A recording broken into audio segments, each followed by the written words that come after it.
Listen carefully and answer questions 1 to 5.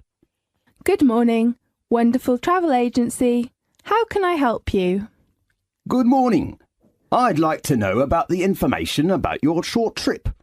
What's the name of the trip? Magic One Day. Right. Could you introduce me to the tour? Of course, and we will give you a 5% discount if you book the latest trip. Fine. When is the next one going? We have a trip every Saturday, which usually departs at 8 o'clock in the morning. And when will we come back? About 6 o'clock in the afternoon. Fine. How about the type of transportation? We like to keep our tours small, so we offer a coach or a minibus. That's great. So how many tourists are there in one group? Usually we take about 15 to 20 tourists, but you know, it is peak time now, so the number is up to 25 tourists. Well, that sounds good. So, how much is the tour price? As I said, I will give you a 5% discount, so the cost is £18 for each person. Great! Does it include lunch? No, but the guide fee has been included. Do I need to book a seat? Yes, at peak season, in order to ensure your position, seat reservation is needed. So the tourist has to reserve a seat at least 2 days before leaving. Now, look at questions 6 to 10.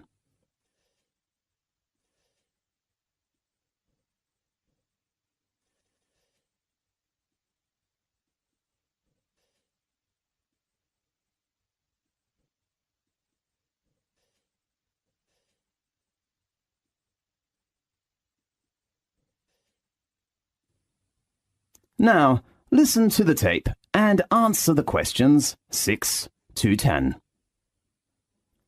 OK, and how about the deposit?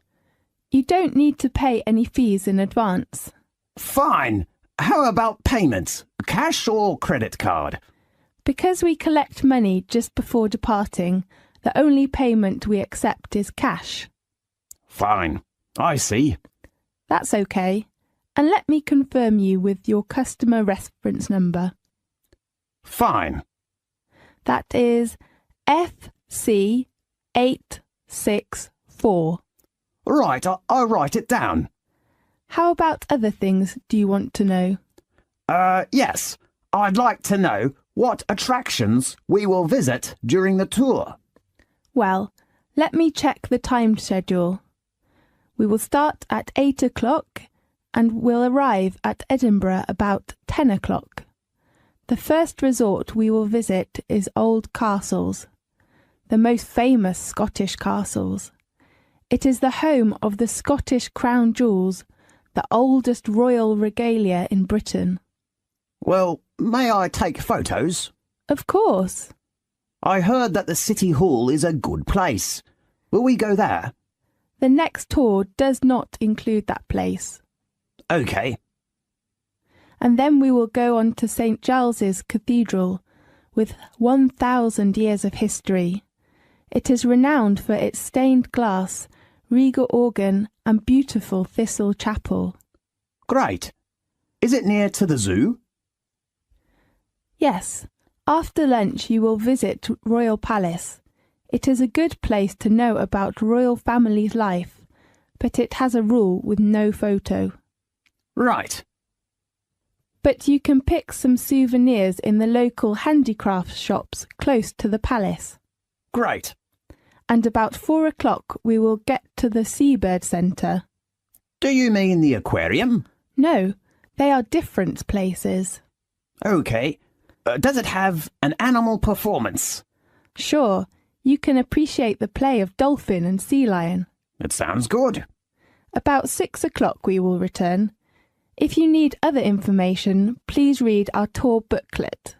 Fine. Thank you very much. You're welcome. Goodbye. Goodbye. This is the end of section 1.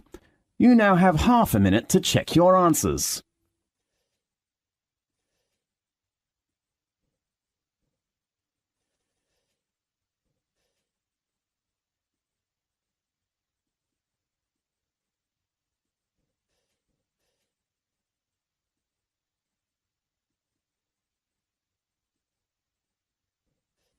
Now, turn to section 2.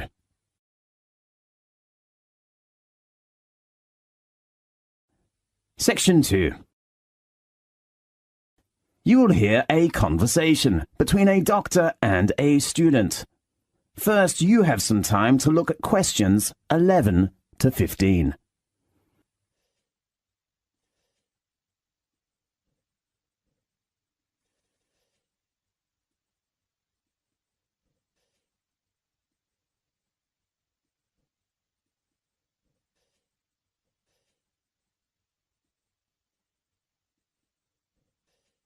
Now, listen carefully and answer questions 11 to 15. Good afternoon, Doctor. May I come in? Yes, come in. I'm a freshman in the university and I don't feel very good. Okay, sit down, please. I need to record some basic details about you first. Fine. What's your full name? Mary Nixon. Is your surname spelt Nixon? That's right. Well, Mary, what's your major? I'm studying art. A good choice. Tell me your registered number. Registered number? Sorry, I'm not sure. Maybe... Did you bring your union card or library card?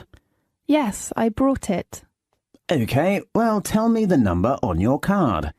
It is MN0918. And your birthday? I was born on November 20th, 1987. Where are you from? I come from New York. Oh, we are from the same city. Really? Yes. Where do you live? Campus accommodation? Actually, I will move out from campus flat tomorrow. I rent a house in Northwest with 3 friends. Fine. Tell me your present address. It is 17th King Street. Okay, and your contact number? 367-8259. Right, now let's get some of your medical background. Okay. Have you ever had any serious illnesses or accidents? I got gastritis when I was in middle school. Did you have an operation? No, I just took medicine and had some injections. Anything else? No, nothing. Now, look at questions 16 to 20.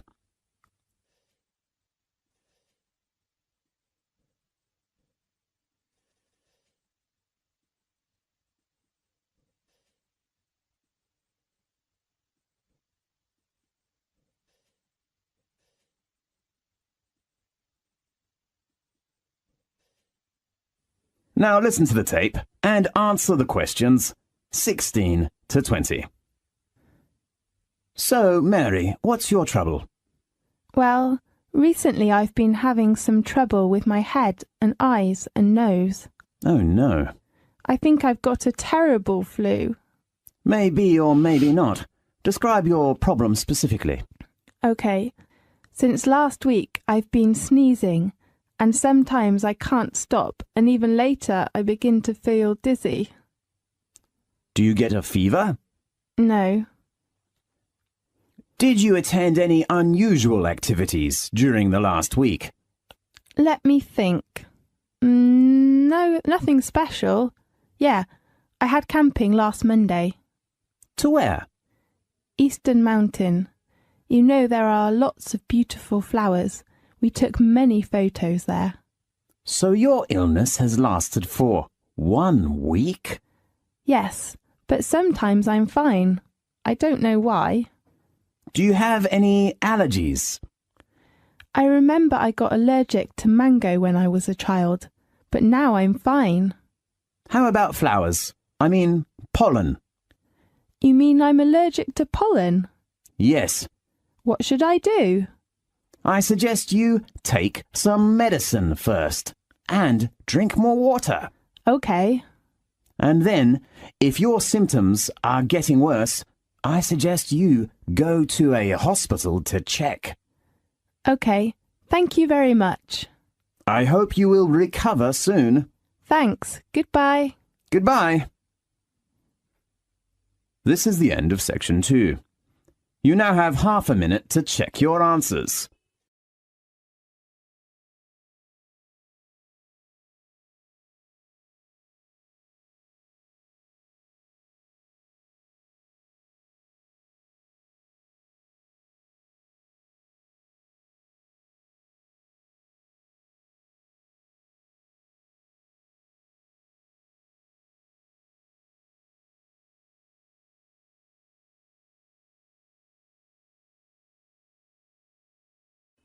Now, turn to section 3.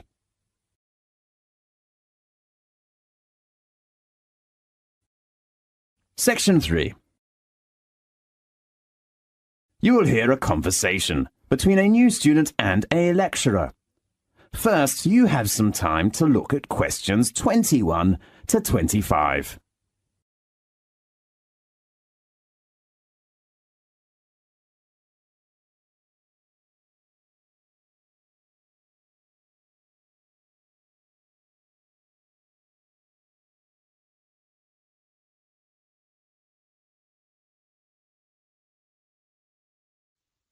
Now listen carefully and answer questions 21 to 25.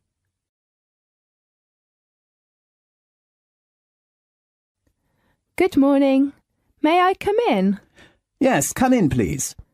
I'm a new student and I'm looking for the Office of Engineering faculty. Is this the right place? Yes, this is the Faculty of Engineering. How can I help you? I know there was an orientation meeting last Friday, but I didn't attend that meeting. So I'm wondering if someone could give me some information about, the campus life or course requirements or something like that. Yes. Sit down, please. Where shall we begin? Firstly, how many lectures do I have to attend every week? There are not too many lectures of postgraduate courses. Let me check.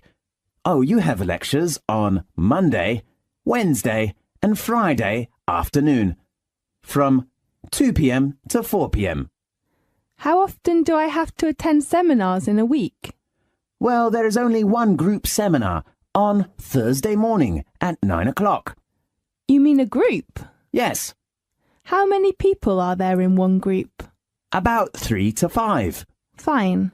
You will discuss about 20 minutes, and then the representative of your group will give a short presentation. A presentation? Right. Do all members in the group have a chance to give a presentation? Maybe. And then your subject advisor will give you a mark. A mark? Does that mean the representative's mark is all members' mark? That's right. How about attendance?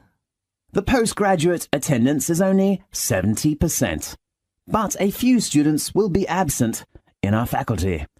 Fine. Should I choose the time? Because I have a part-time job. I am afraid not. The postgraduate course is very intensive.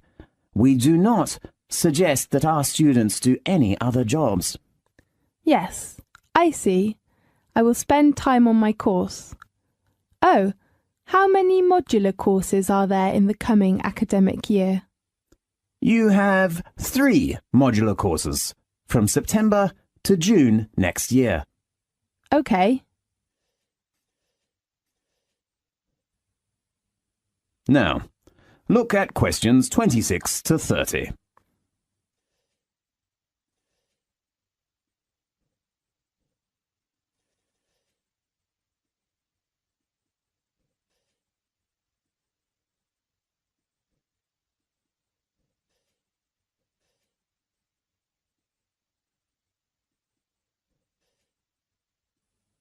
Now, Listen carefully and answer questions 26 to 30.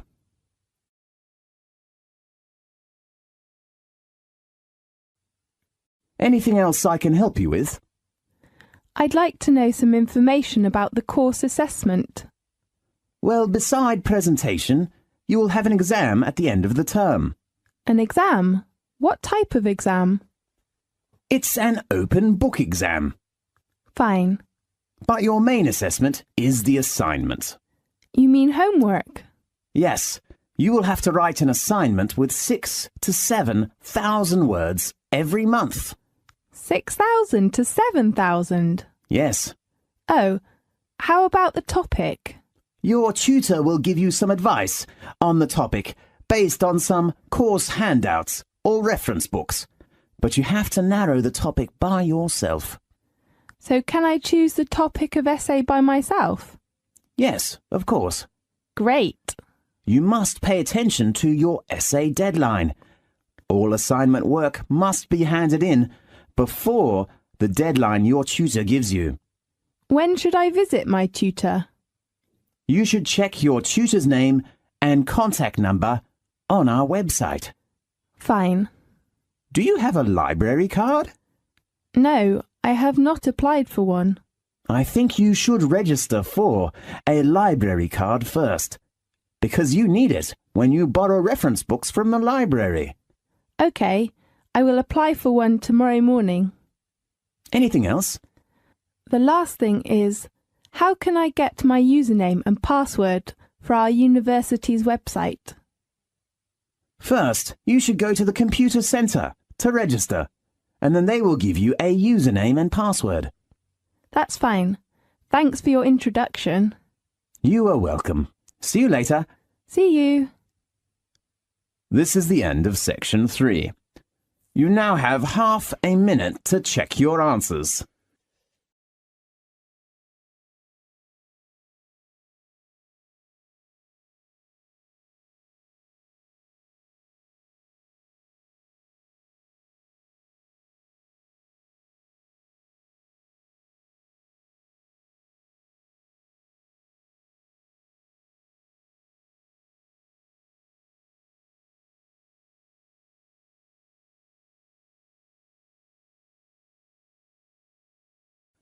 Now, turn to section 4.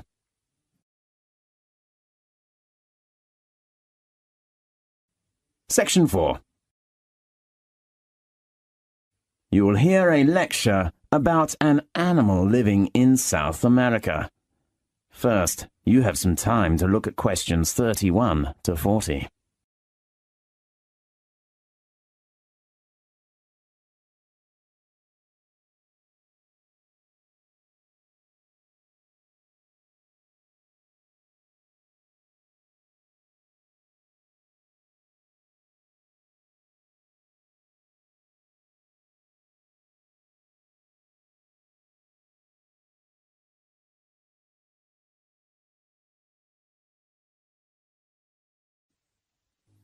Now listen carefully and answer questions 31 to 40.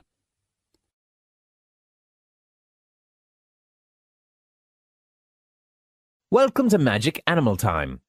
Today I'd like to give you an introduction to a magic animal called sloth.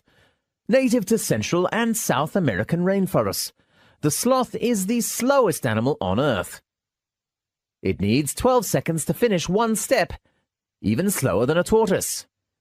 Algae grows on its brown, furry back because of its inactive lifestyle. Even the fur of sloths is adapted to their lifestyle. Sloths usually hang upside down, so their stiff, wiry fur grows differently from the coats of most mammals. Horses' hair, for example, grows from the back, so rainwater will run off. Below this tough top layer, a dense downy layer of hair provides additional protection from pesky insects. The greenish cast of the sloth's shaggy fur is caused by symbiotic algae that grow in grooves running along the length of each of the mammal's outer hairs.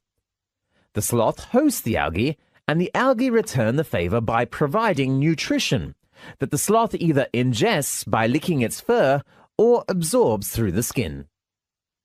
The greyish-green colour makes the sloth look just like a clump of dry leaves hanging from a branch. The perfect jungle camouflage. And the longer a sloth lives, the greener it gets. Sloths have a short and flat head, a snout that is short in length, big round eyes, long tree-climbing legs, a stubby tail, and small ears, and though some have called them ugly, they have the cutest face that looks like they're always smiling, just like a koala in Australia. Sloths spend most of the day sleeping. Curling up in a tree notch or hanging from a branch with all four legs closed together, their heads tucked between their front legs. People seldom see them much move, even when they are awake. Only at feeding time, sloths move more slowly and carefully, hand over and through the treetops, searching for leaves, fruits, and twigs. They even mate and give birth while suspended from their long, curved claws. Sometimes a sloth will die, hanging upside down from a tree limb, and remain so after death until they decompose or are forcibly removed. Why do sloths have such an unusual lifestyle? It's the strategy they evolved to survive as tree-dwelling plant eaters in a place with many predators. Most domestic herbivores, such as cattle, horse, and sheep, graze all day long. Because they feed on nutrient-poor vegetation, they must eat almost constantly. Sloths are also classified as herbivores, and their diets are also low in nutrition. But rather than munching all day long, they have become masters at conserving energy.